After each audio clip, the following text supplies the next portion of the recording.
L'épargne récente que j'ai faite dans des papiers comme les actions, les obligations, les fonds communs de placement est liquide.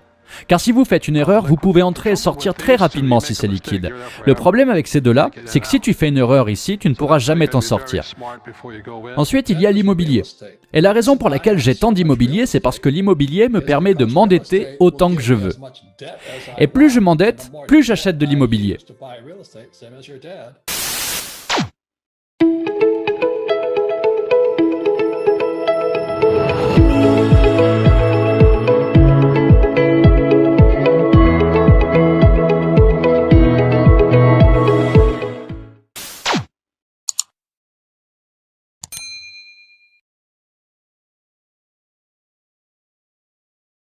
À partir du moment où tu n'as plus besoin d'argent, tu es un être humain libre.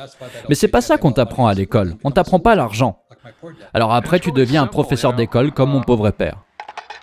C'est très simple, tu sais. Mon pauvre père m'a toujours dit « Va à l'école et trouve un travail bien payé ». Mais avoir un boulot, ça veut aussi dire se faire virer.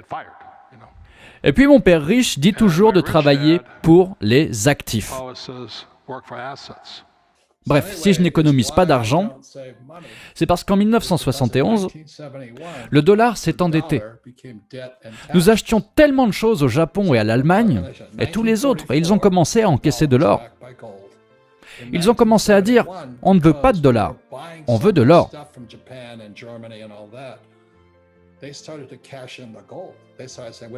C'est très important.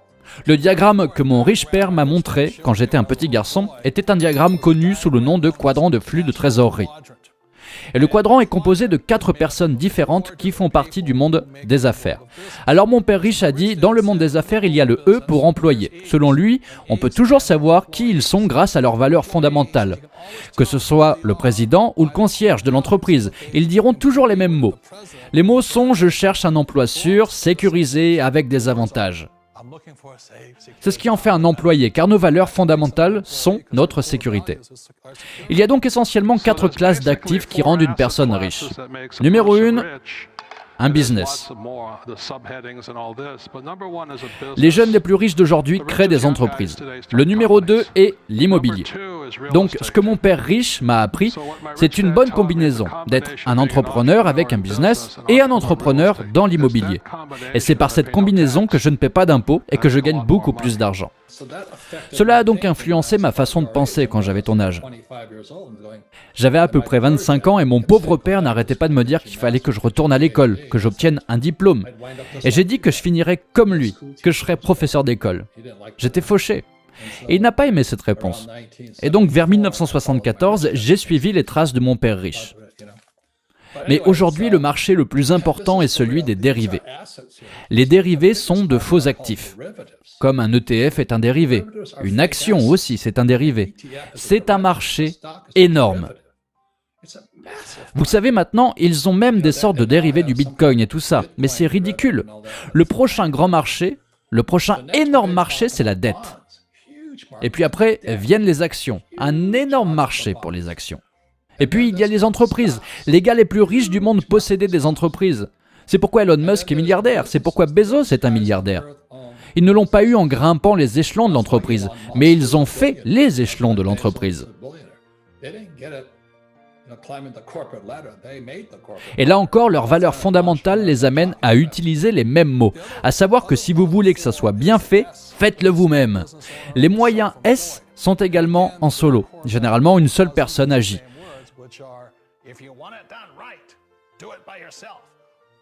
Sur le côté droit du cadran se trouve le B, pour ceux qui sont à la base de la grande entreprise, tout comme Bill Gates. Forbes définit une grande entreprise comme 500 employés et plus, et leurs mots, par contre, sont différents. Je cherche donc un bon système, un bon réseau et les personnes les plus intelligentes que je connaisse pour m'aider à gérer mon entreprise. Ils ne sont donc pas comme les autres. Ils ne veulent pas diriger l'entreprise tout seuls. Ils veulent que des personnes intelligentes dirigent leurs entreprises à leur place.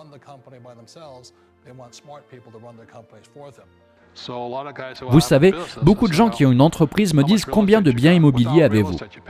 Mais sans biens immobiliers, vous payez des impôts, c'est ça le problème. Et puis il y a le papier, c'est-à-dire les actions, les obligations, les fonds communs de placement et l'épargne. C'est ce que la plupart des gens devraient faire. L'épargne, les actions, les obligations, les fonds communs de placement sont liquides. Si tu fais une erreur, tu rentres et tu sors très vite, car c'est du liquide.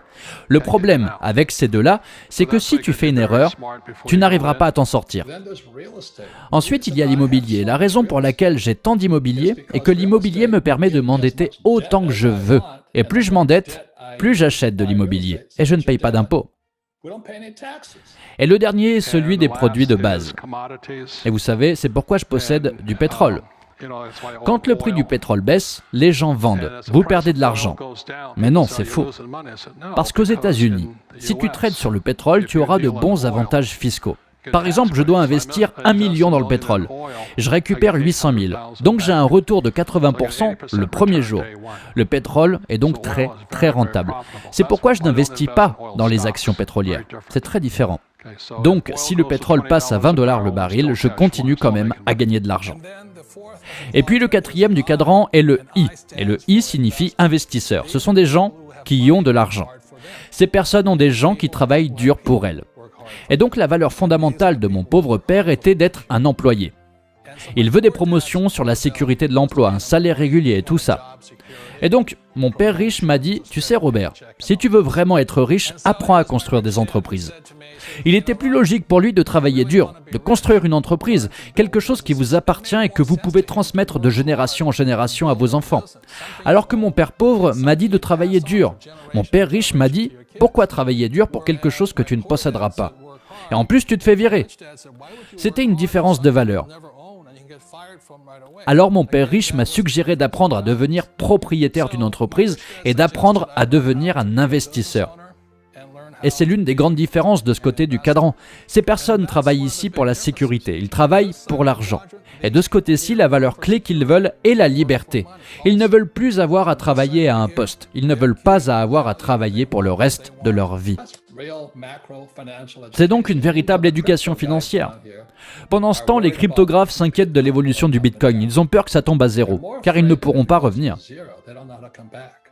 L'une des raisons pour lesquelles je considère qu'une entreprise de vente directe est une entreprise parfaite est tout simplement parce que l'entreprise vous aidera à acquérir les compétences commerciales qui vous rendront riche.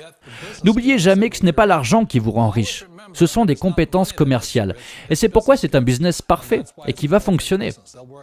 Prends le temps que tu veux pour acquérir les compétences nécessaires pour gagner de l'argent. Et c'est une compétence de toute une vie. L'autre avantage est le faible coût de démarrage.